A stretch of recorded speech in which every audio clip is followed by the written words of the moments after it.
I've said earlier, there are some erroneous moral justifications as to the imposition of punishment. First, it was mentioned that deterrence is one of the most highly used reasons as to why we impose the death penalty. However, recent studies conducted by the University of Texas suggest that it does not deter crime. In fact, in the United States, states which impose the death penalty actually has less crime rate than those with states which do not impose the death penalty. There is a 40% difference in these states. Now, the second moral justification for imposition of penalty is retribution. Yes, retribution. How can we say that the victims achieve this kind of retribution by killing a person? Yeah. Victims want those perpetrators to suffer. Yes. Statistics say that 70,000 inmates are now in roughly 937 prisons across the country. That is exceeding more or less 318% capacity of a prison system, which makes it roughly 31 inmates per a 10-person cell. So there are 31 inmates in one 10-person cell. So if you want a person to suffer, put them inside the prison, not kill them. Restitution, the third moral justification. The offended party desires compensation, yes, but can death compensate the offended party? Is there any kind of compensation from the dead? No, but the living can still pay. Yes? Yes. Rehabilitation. Death is irreversible. You cannot rehabilitate the dead. Period. Prevention. In cases of incarceration, it gives us the same result, because you prevent someone by doing something, by incarcerating them. Death also has this result. However, we must take the humane way. Sorry. There are several reasons as to why death penalty must not be upheld. First, the innocence of the victim. There are 46% of those in death row which have been proven innocent.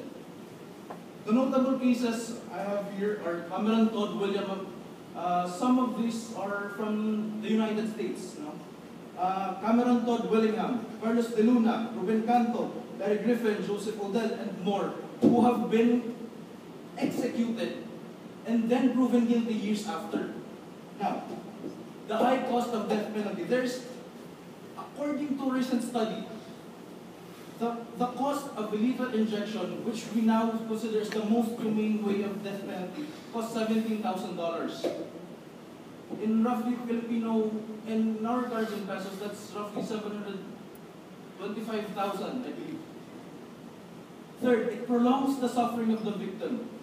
The suffering of the victims. Now, we all know that legal battles in these kinds of cases are very, very long, considering the appeals, considering the automatic reviews. It delays the justice that the victims want.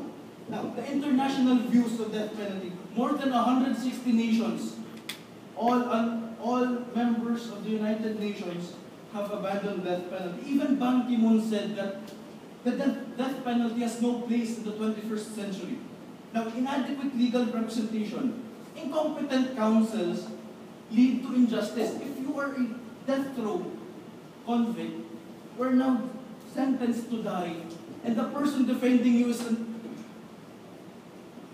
incompetent lawyer, then you're surely deprived of justice. Now, sorry. Alternatives to the death penalty. When are we justified to kill someone? In the law, when are we justified to kill someone? Article 11, paragraph 4 of the Revised Penal Code, justifying circumstances. The first paragraph is self-defense. The second is defense of family. The third is defense of third person. But the fourth is in order to